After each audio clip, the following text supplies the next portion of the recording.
La muerte de Jesús es uno de los eventos que tienen más destaque en el arte y en la fe de diversas culturas occidentales.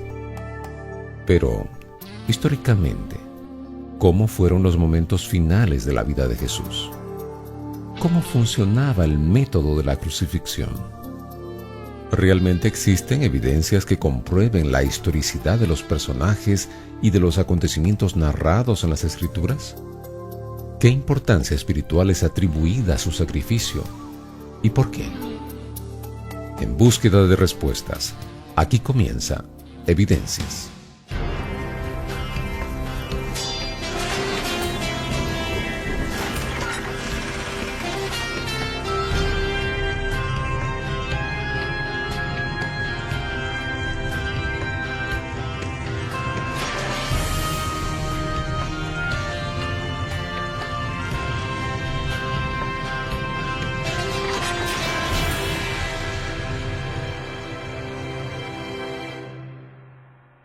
La Biblia presenta a Jesús como siendo el Hijo de Dios, un maestro bueno, humilde y que trataba a todos por igual.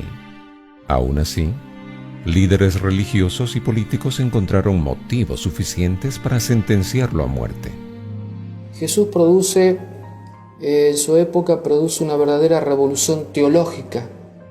Su concepto de Dios, su concepto de la autoridad, parece ser que era distinto a lo que tenía que ser.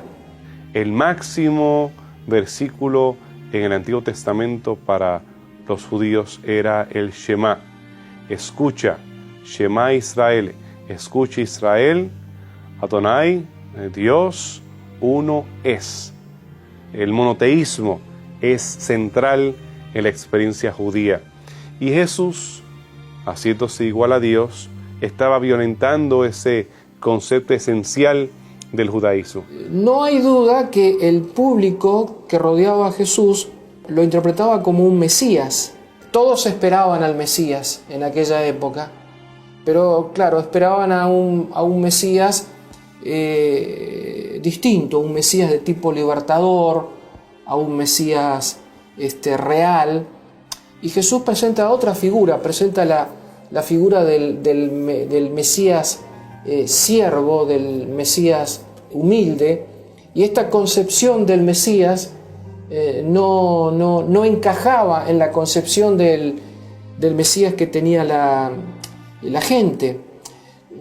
Sus milagros, el hecho de perdonar pecados, fueron causando un malestar que se fue agravando.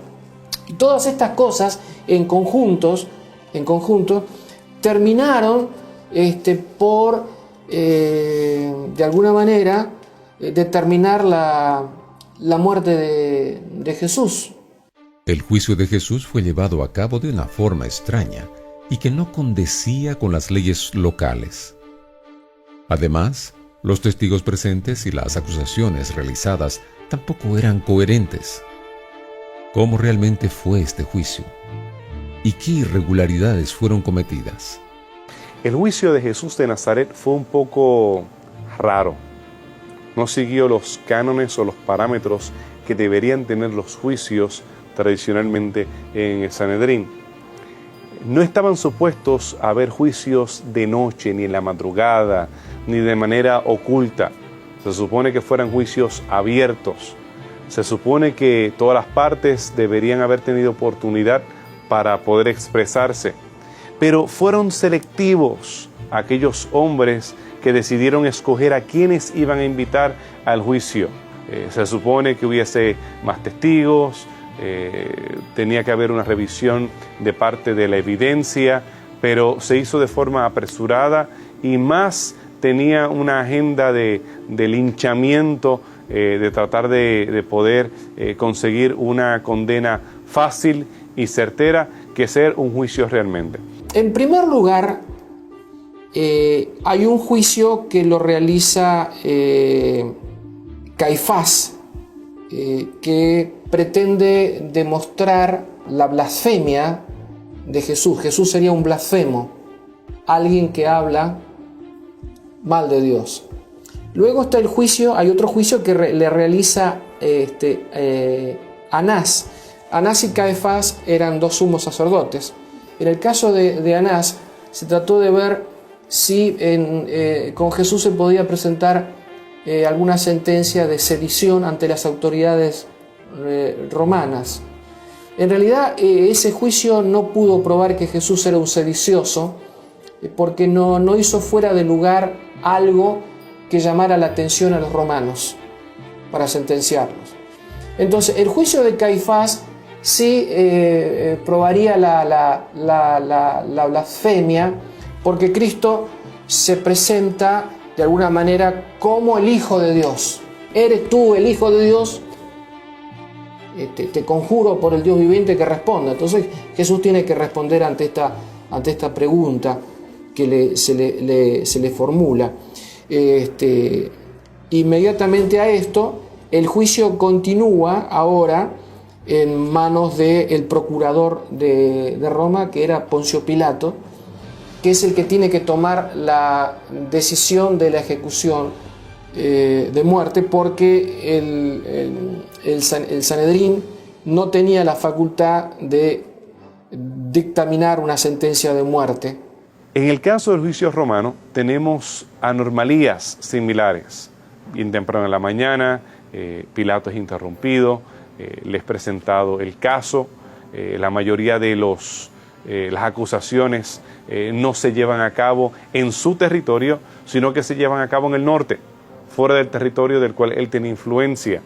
Por esa razón, él sabiamente envía al preso hasta donde Herodes, quien era que tiene autoridad para realmente condenar o darle la oportunidad a este hombre. Tampoco Herodes encuentra nada, a tal punto de que, bueno, dada la situación era más preferible suspender el juicio, pero la presión de los líderes se sobrepuso a la intuición que tenía Poncio Pilato de que realmente era un hombre inocente. Aunque él no tenía interés específico en contra de Jesús, el hecho de que hubiese un agitador, el hecho de que hubiese algún revoltoso, ya era bastante preocupación para Pilato. El gobierno de Roma no quería darse oportunidad para que su poder o su influencia sobre el área fuera debilitada. Así que realmente para él matar a un hombre, aunque él lo considerara inocente, y a poder así evitar mayor revuelo o mayores problemas, era para él lo más conveniente de la manera de hacerlo. Por tratarse de un relato bíblico, muchos ya pusieron en duda la veracidad de los hechos y los personajes relacionados con la crucifixión de Jesús. ¿Acaso existen evidencias que comprueben la historicidad de los personajes, los locales y los acontecimientos referentes a su juicio y su muerte? No teníamos evidencia de muchos de los personajes que rodearon la vida de Jesús. En el caso de Pilato, no tenemos evidencia ni siquiera en las listas oficiales de los gobernantes o los procónsules, pero se encontró una inscripción en Cesarea Marítima. Había dos, Cesarea de Filipo y Cesarea Marítimo. Y esta inscripción sí menciona a Pilatos, Tiberio. Podemos ver que esta inscripción es una evidencia categórica de la existencia de Pilato.